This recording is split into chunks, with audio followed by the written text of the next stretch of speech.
Allow me to issue and control the money of a nation, and I care not who makes its laws.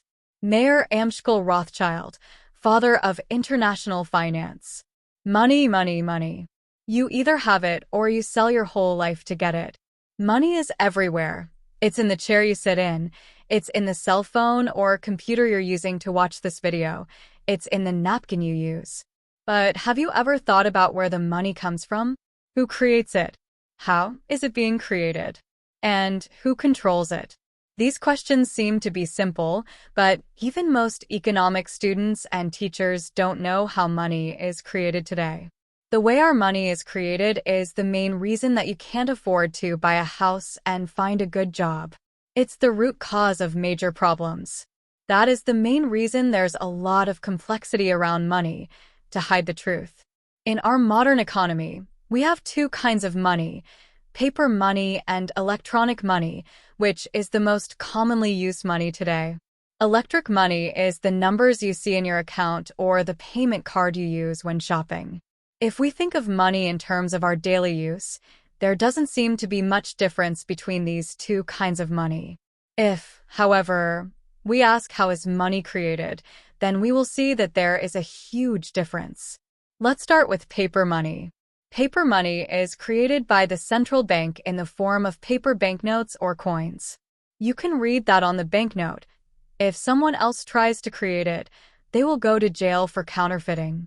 Many people believe that the central bank is the main organization that creates the majority of our money, but in reality, only 3 to 5% of the total money supply is paper money created by the central bank, and the remaining 95 to 97% is electronic money created by commercial banks.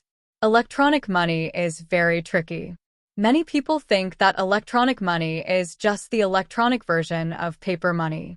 However, that's not true. Electronic money is created by commercial banks when they issue new loans. Imagine that you go to a bank to get a loan for $10,000. This loan will rarely be paid out in cash. When you spend this electronic money, you simply transfer it from your account in your bank to someone else's account in his or her bank. And in this process, the electronic money is not transferred into paper money and then transferred back into electronic money. When a bank issues a loan, let's say $1 million, it means the bank simply creates and adds $1 million to the total money supply in the economy. Maybe right now you are wondering, where did the bank get this $1 million to lend in the first place? Is there an army of grandmothers and grandfathers who have put their entire life savings into the bank and the bank is using this money in order to make a loan for $1 million? Of course not. They just type numbers into your account. Step 1. You sign the loan. Step 2. Bank types the numbers into your account. 95 to 97% of our money supply is created in this way. I'm sure some of you are saying, come on, how's that possible? There's no way the bank simply types numbers into my account when I borrow money. You might not believe the things mentioned in this video, but here is a quote from the Central Bank of England. Commercial banks create money in the form of bank deposits by making new loans. When a bank makes a loan, for example, to someone taking out a mortgage to buy a house, it does not typically do so by giving them thousands of banknotes. Instead, it credits their bank account for the size of the mortgage. At that moment, money is created. You get excited about all these new smart ways of paying for things, such as internet banking, payment cards, and smartphones. But we have to remember the price we have paid for this convenience. We have essentially privatized the creation of money in our society. I'm sure you've heard the saying, money is power. If money is power, then what does it mean to give the creation of this power to banks? To profit-seeking private organizations? I hope you're starting to see why it's a big issue to let the banks create money. First of all, let me tell you that I don't hate banks. I'm not saying that banks are evil or bankers are greedy. The main problem is that we have given too much power to the banking industry. We've basically allowed banks to combine two vital processes, money creation and money lending. As a result, when banks lend money, they are creating money. It's very important that you understand this part because it has a direct impact on you.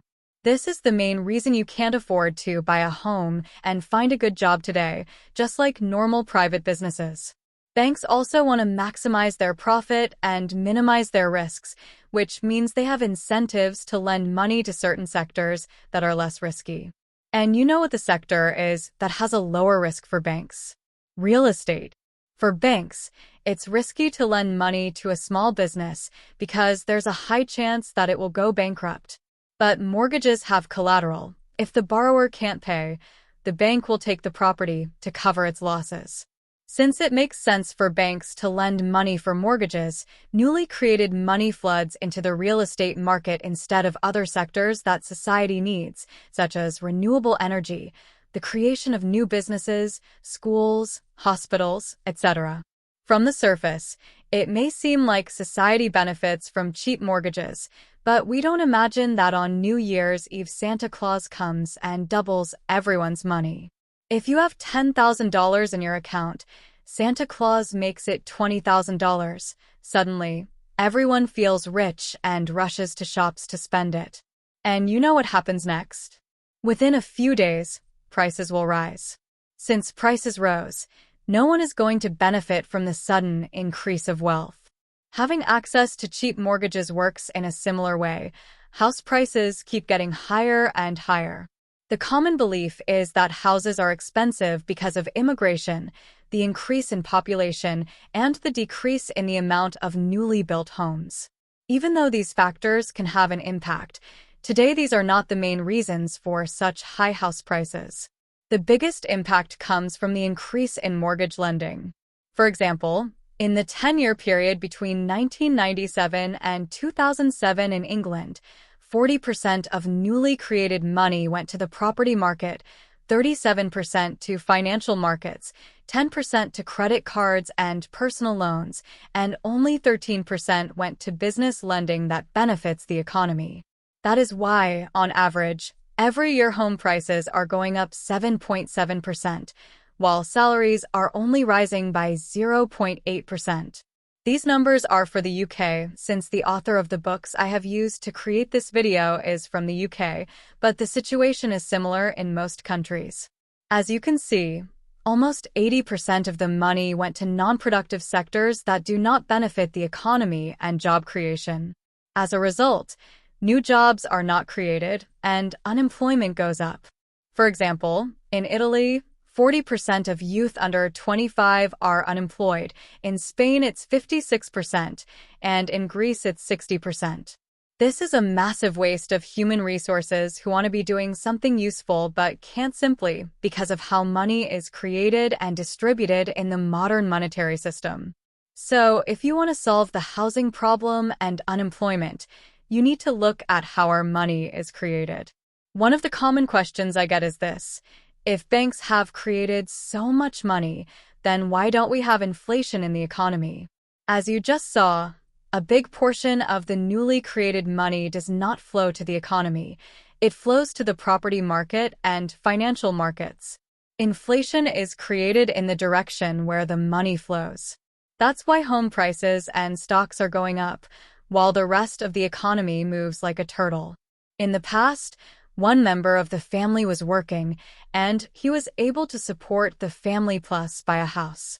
Today, both partners are working, but despite that, they can't afford to buy a house. Many young families who qualify for mortgages barely pay their regular expenses and mortgage payments. What's going to happen if interest rates go up? Well, the bank will kick them out and take their homes. But here's the most important question that no one asks. What did the bank do in order to earn the rights to take away the homes of these families, except by typing numbers on the screen? Therefore, mortgages are the best-selling product on the bank's shelves. And why is it a bad idea to let the banks create money and control it? Instead of getting excited about all these new electronic ways of payment, wait for a second and ask, who really benefits from it? Since everything is electronic, banks are closing their branches, they are closing ATMs, they don't need to hire people, and they don't need to buy bulletproof cars to carry the money. These all translate to lower costs for banks on top of the massive profit they get from creating money out of nothing. I would like to talk about 3 more problems with our banking system, which are inequality, instability, and accumulation of power in the hands of a small group of people. First, let's talk about instability. The way banks lend money is very similar to an umbrella shop that sells umbrellas when the sun is shining, but when it starts raining, the shop closes. When the economy is booming, stocks and house prices are going up, the banks are very keen to create new money and lend it to the economy. This, however, has the effect of inflating the prices in the economy even more. As we know, ultimately these bubbles burst and crises happen. When the crises happen, the banks become reluctant to create money and lend it to the economy, and this, in turn, worsens the situation. Banks have an incentive for creating money when we don't need it and hold it back when the economy actually needs it. The second problem is inequality.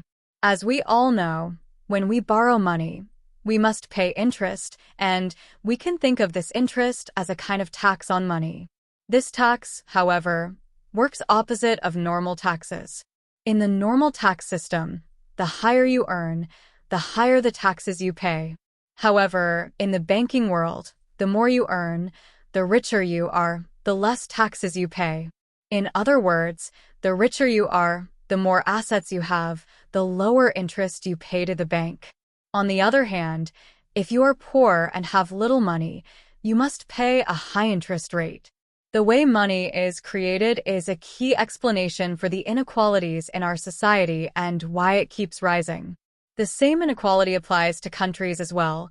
We see some countries paying high interest rates and thereby becoming poorer and poorer, and we see other countries getting richer and richer and paying lower interest rates. The third problem is about power. If you can decide when to create money, if you can decide how much new money to create, if you can decide the interest rate to charge, if you can decide for what purpose to lend the money, then you have enormous power over everyone else. And this power is not only over the economy, but over society. By privatizing the creation of our money, we have essentially handed over a very, very vital power to the banks. That's why many politicians today appear very impotent, because crucial decisions are not made in parliament. They are made in the boardroom of major private banking corporations. We need to start questioning the power we have given to the banks. We need to start questioning if we really need a big banking industry while other sectors such as healthcare, schools, and small businesses suffer. One of the common things I hear a lot is that debt is bad but money is good. People want the money but not the debt, but they don't understand that it's not possible in the current system. Money is debt. If we want more money, we must go into more debt. If nobody went into debt, then we would not have any money in the economy. If there's no money, then spending will go down, and when spending goes down, basically the economy goes down. You hear on TV politicians talking about paying off the debt and living debt-free, but they don't realize how ridiculous they sound when they make these statements. Unfortunately, most people believe them because they don't understand how money works. Money is something we spend our whole life earning. We use it every day, but we're not educated about it.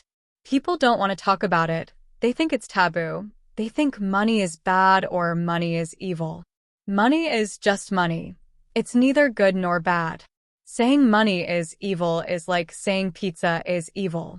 If you'd like to learn more, then check out the book titled Modernizing Money by Ben Dyson and Andrew Jackson. Most of the information you heard in this video came from that book and the speeches given by the author Ben Dyson. The link will be in the description of the book. Thanks for watching.